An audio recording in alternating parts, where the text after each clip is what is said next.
Welcome to Not Milk Never Milk. Subscribe if you're lactose intolerant. You start by enabling auto archive so your stream becomes a VOD the second you stop broadcasting.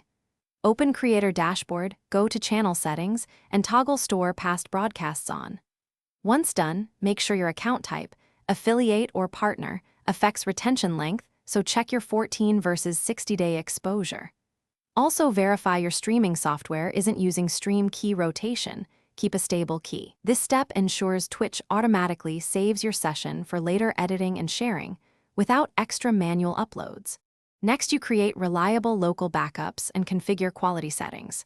In OBS or Twitch Studio, enable local recording at the same time as streaming. Choose 60 or 30 FPS and a bitrate that matches your upload speed so the VOD looks sharp. Once recorded locally, name files consistently and store them in a labeled folder for edits. Make sure to separate audio tracks if you plan to edit. Doing both auto archive and local recording protects you from Twitch outages or accidental deletions. Finally, you finalize and publish the VODs.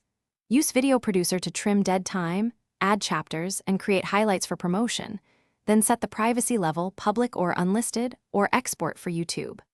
Once published, schedule retention checks and delete older broadcasts you don't need. If a VOD goes missing, first confirm store past broadcasts remained enabled, check for copyright takedowns, and verify your account's retention period. If problems persist, re-download your local recording and re-upload as a backup to maintain continuity. Thanks for watching. If this was helpful, leave a like and consider subscribing. See you next time.